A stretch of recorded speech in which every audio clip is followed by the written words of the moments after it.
Muy buenas tardes, profesora, compañeros. Mi nombre es Giovanna Edwards y en este momento tengo el placer de presentar el semestral de nuestra clase con el título Recuento histórico de la educación en Panamá, de la época colonial al siglo XXI.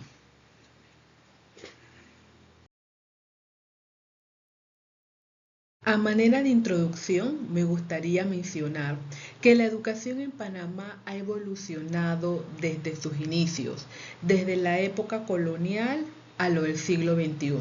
Hemos vivido diversas facetas en donde hemos tenido mucha, mediana o poca atención a lo que es el sistema educativo.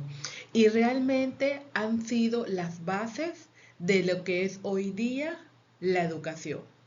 Si no sabemos el camino que hemos recorrido, ¿cómo sabremos el camino que nos falta por recorrer?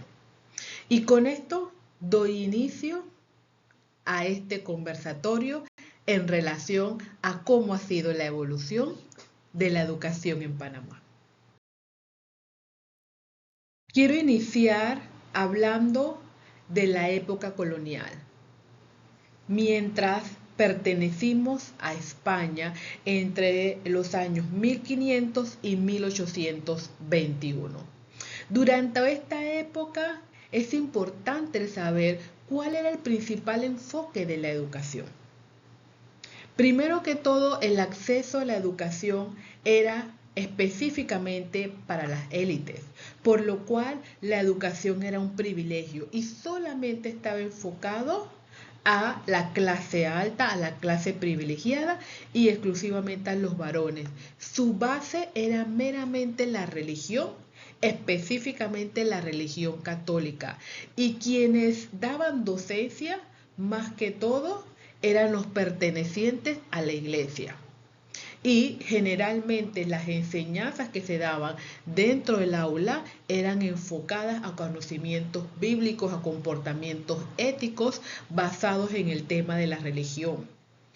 El acceso a lo que eran los indígenas, los negros y los mestizos era completamente nula. Así que, ¿qué podríamos reflexionar nosotros en base a estos inicios de la educación en el Istmo? Tomando en cuenta que solamente las clases privilegiadas tenían acceso a la misma y que era totalmente marcado por el tema de la religión. ¿Qué bases o qué semillas habrá dejado en la educación de hoy día? Sí quisiera que en la medida en que vayamos conversando y transcurriendo cada una de estas etapas, hiciéramos comparativos, vinculáramos aquellos aprendizajes que se dieron en esa época con lo que van a ser las conclusiones de la educación del siglo XXI.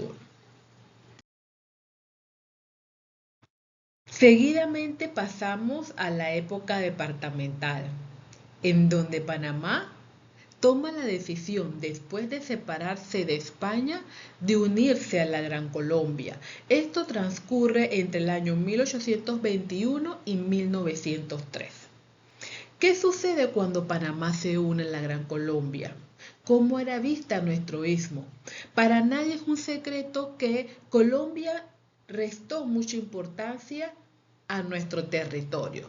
Éramos una finca más pertenecientes a esta gran nación en donde eran muy limitados los recursos que se le daban al istmo y muy poca la atención, ni hablar en temas de educación.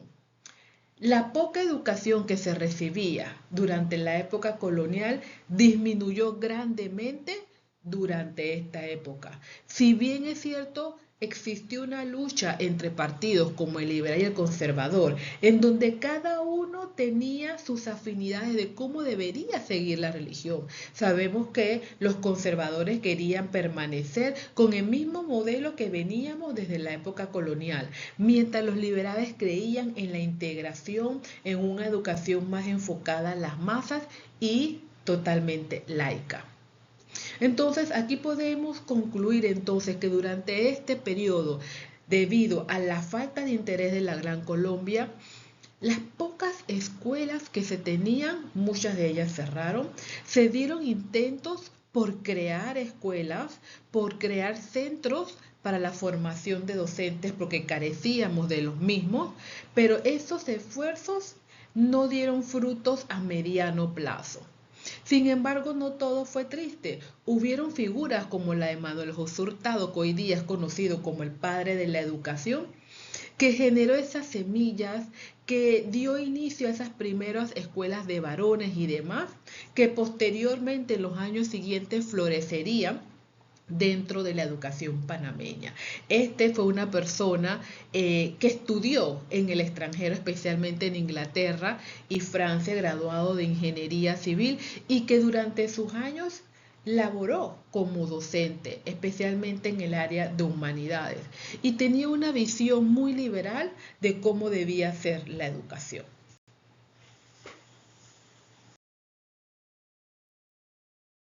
Me encanta esta época fascinante, la época republicana, la época donde finalmente nos separamos de Colombia y decidimos permanecer como nación. La época en donde florece nuestra bandera, nuestro escudo, nuestra identidad y nacionalidad están a flor de piel. La época en donde nos dedicamos a ser una de las primeras leyes fundamentales en el tema de educación. ¿Saben cuál es? Los reto a que adivinemos. ¿Qué generó que las masas pudiesen tener acceso a una educación? La ley donde se establece que la educación primaria era gratuita y obligatoria. Esto generó un antes y un después en la educación de los panameños. Se invirtió en la formación de docentes. Se abrieron colegios orientados a la formación de docentes, tanto para varones, igualmente se dieron inicios para la formación de docentes a nivel de mujeres. Y principalmente en esta educación se veía muy marcada la formación hacia la identidad nacional, creando ese sentido de país libre e independiente. ¿Qué época más deliciosa? ¿Qué época con tantos triunfos fue la época republicana, donde finalmente somos patrias y comenzamos a sembrar aquella semilla de educación que sabíamos iba a dar frutos a ciudadanos prósperos? Siglo XX. ¿Qué logramos en educación en el siglo XX? Es una época de expansión. Es una época donde se continuó desarrollando N cantidad de colegios a nivel de la ciudad y a nivel del interior. Es una de las épocas más fructíferas en creación de nuevos colegios. Adicionalmente a eso, se incluye de manera global a la mujer en todo el proceso de educación. Ya dejamos de ser meramente observadoras y comenzamos a ser partícipes fuertes durante todo este proceso, tanto docente como dentro del marco docente como dentro del marco estudiantil. El porcentaje o la población de mujeres recibiendo educación formal aumentó considerablemente. Y la cerecita encima del pastel es la creación de las universidades. Se funda nuestra querida Universidad de Panamá, que fue gloria, o que es gloria, de la formación no solamente de personas con poder adquisitivo, sino de aquellas personas que no contaban con esa capacidad económica. Aquellas áreas marginales tenían la oportunidad, y a eso me refiero, a los grupos indígenas, a los grupos mestizos, a los grupos de negros, de no solamente tener estudios básicos, sino de tener estudios superiores a nivel de universidad y profesiones.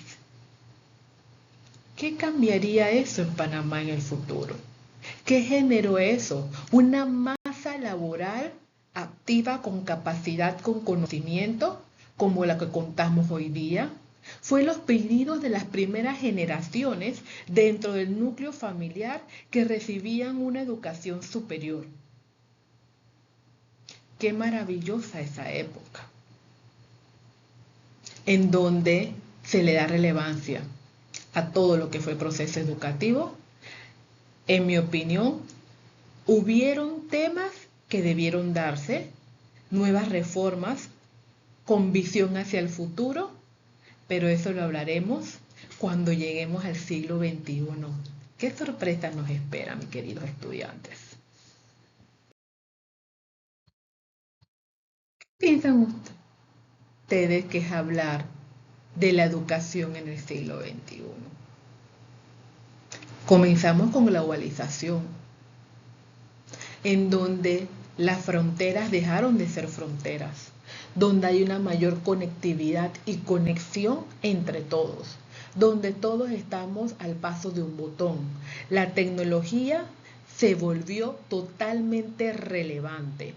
Se dieron leyes como la Ley 34 de la educación inclusiva, mas sin embargo, hoy día, a pesar de aquellos pasos que dimos en el pasado, sigue existiendo una brecha educativa persistente. Yo les pregunto hoy día, ¿todos tenemos acceso a la educación? Posiblemente muchos contesten que sí. ¿Es así en todas las regiones del país? Pongamos a pensar. Desde Bocas del Toro hasta Darién, en los puntos más recónditos, ¿todos tenemos el mismo acceso a la educación? Otra pregunta interesante sería, ¿todos recibimos el mismo nivel de educación? Aquello que nació años atrás, en donde se crea leyes donde la educación es gratuita y para todos, hoy día se mantienen. La pregunta es si esa educación gratuita para todos es igual para todos. En esta época se da una proliferación también de lo que son las entidades privadas. Ya la educación no recae en un 90-95% en instituciones públicas. Se genera una X cantidad de colegios e universidades privadas. Siglo XXI, un área interesante, en donde la tecnología hoy día debería ser parte de un salón de clases, herramienta fundamental. Siempre digo, no exclusiva, porque no lo es todo. Hay temas éticos, hay temas de conocimiento, en temas generales, mas sin embargo sería una herramienta fabulosa el poder utilizarla y contar con ella en todas las áreas. Hoy día lo tenemos así. Hoy día nuestros niños de colegios públicos en áreas urbanas, tanto rurales y urbanas, tienen acceso al mismo, posiblemente en algunas áreas urbanas, pero hasta en esas áreas urbanas hay limitantes en el uso de esa tecnología. ¿Y qué tan preparados estamos para eso? Tanto los docentes como los estudiantes. ¿Qué tantos recursos cuentan su sistema educativo? ¿Qué tantos recursos cuentan los padres para que los niños puedan seguir al ritmo de la educación que quisiéramos tener en el área escolar? Hay muchas preguntas, unas con respuestas, otras sin respuestas, pero todas interesantes. Quiero avanzar mencionando hitos importantes en la evolución de nuestra educación. Y para hacemos un recuento desde el antes hasta el ahora. 1519. Educación formal inicia con la fundación de la ciudad. 1872. Escuela Normal de Varones. Semilla angular de la formación de docentes en nuestro país y por ende de la formación de los futuros estudiantes.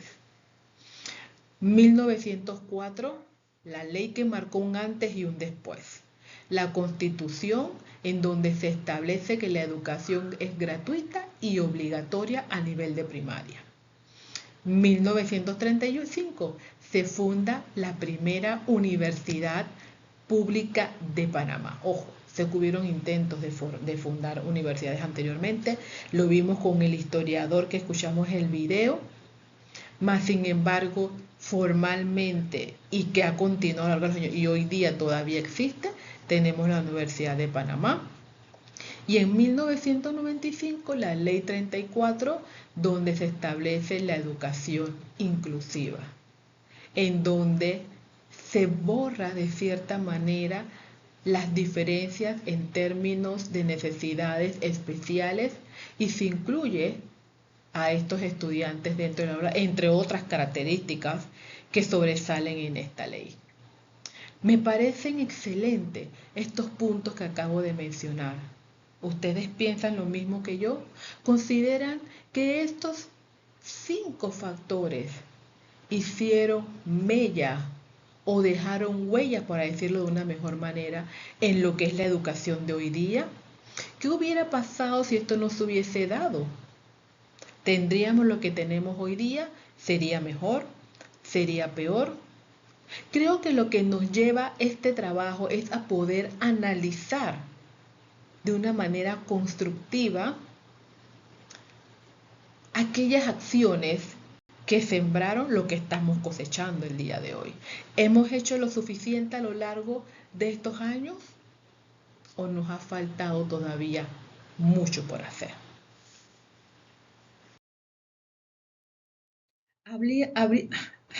Qué chévere haber podido hacer un recorrido por la historia y entender todo lo que ha sucedido con nuestra educación y cómo hemos llegado hasta el día de hoy.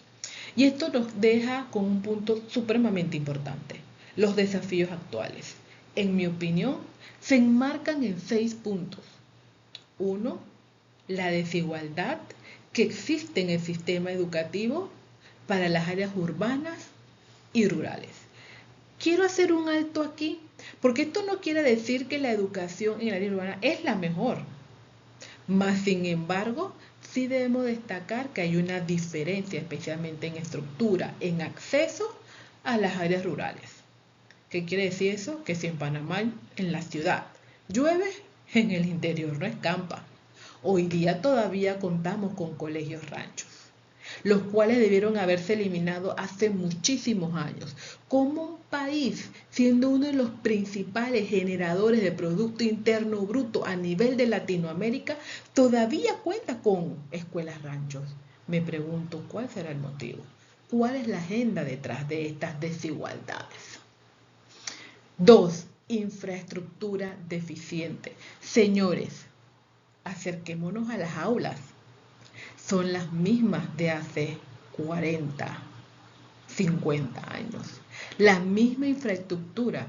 ¿Cuántos colegios han sido remodelados de una forma que sean unos más atractivos, más cómodos, que realmente sean inclusivos con aquellos estudiantes con discapacidades físicas, que estén hechas para que la tecnología pueda utilizarse de una manera fácil?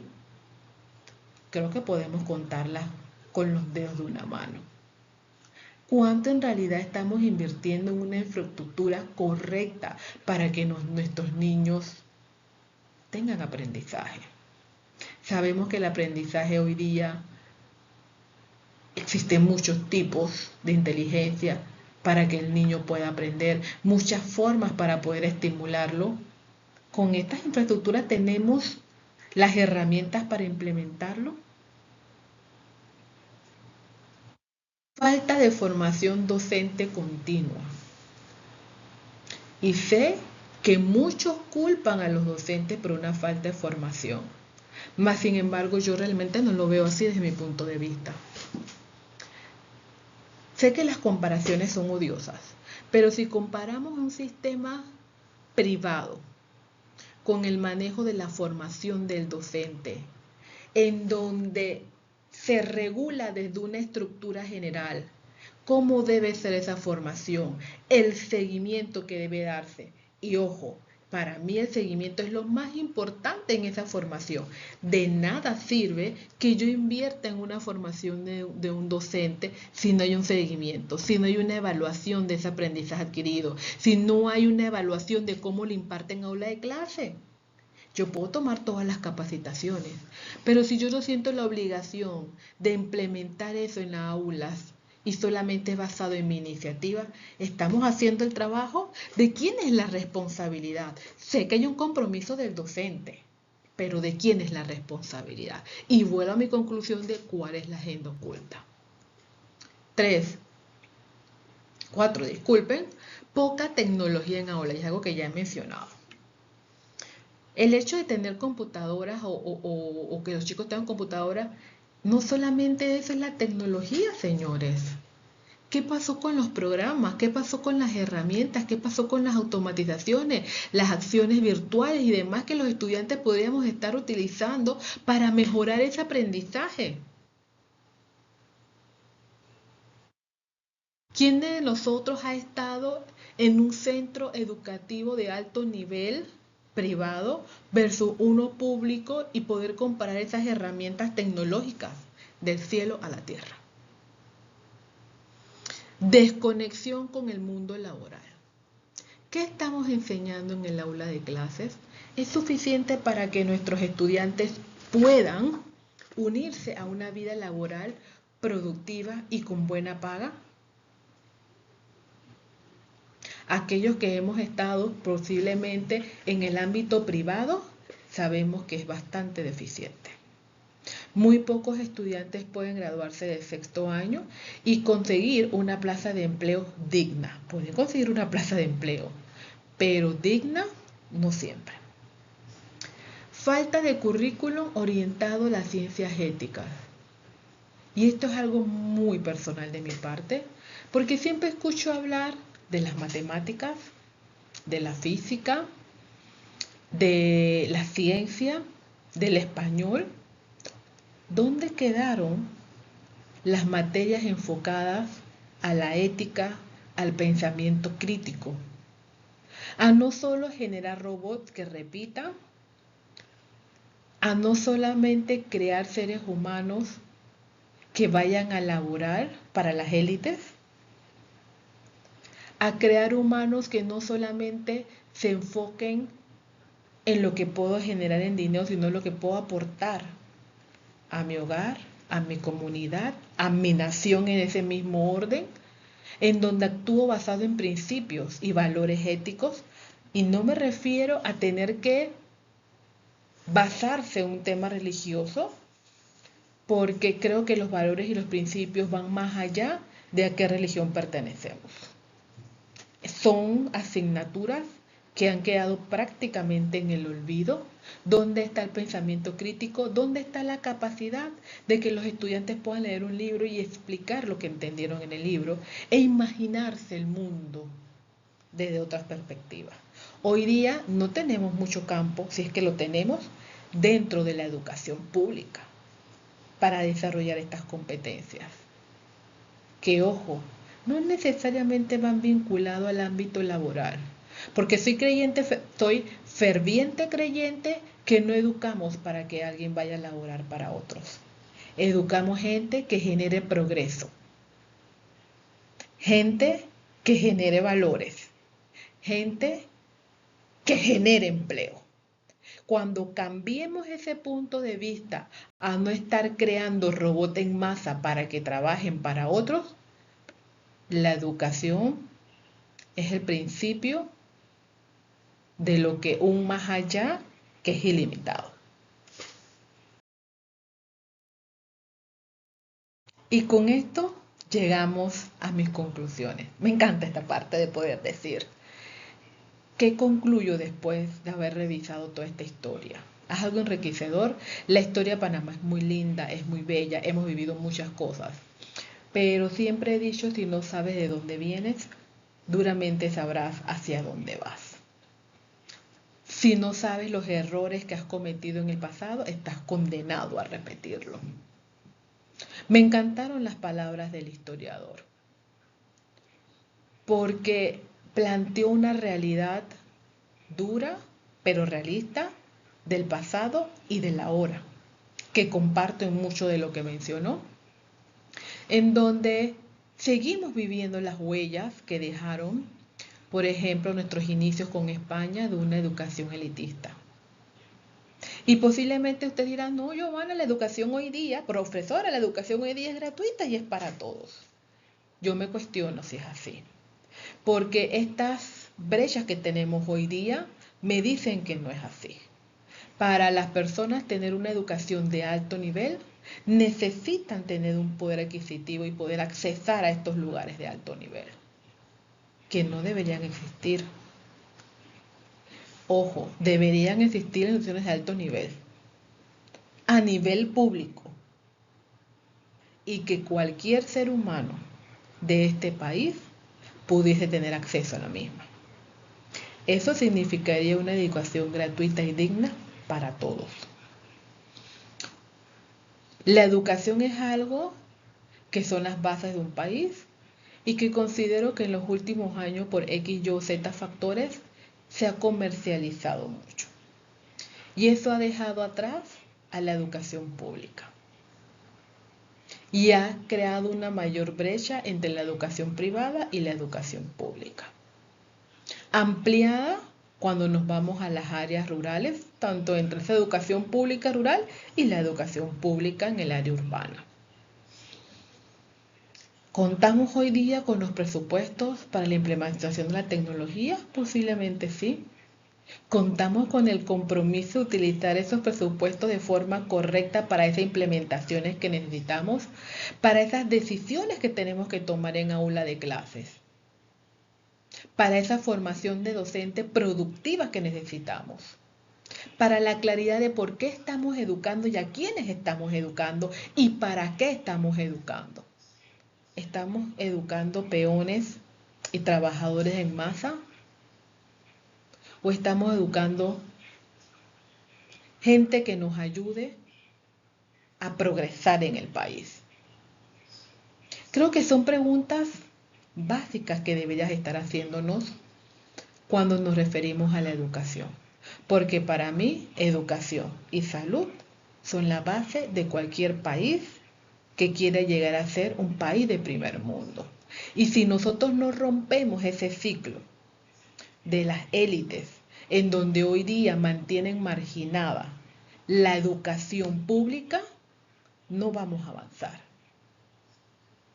No vamos a avanzar a pesar que el docente tenga toda la intención de generar un cambio en el aula.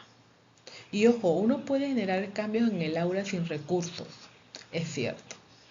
Pero señores, ¿qué no podríamos hacer con los recursos? Magia. Porque la educación es magia. Es el factor que cambia vidas. Es el que permite soñar en lo que podría ser el mañana.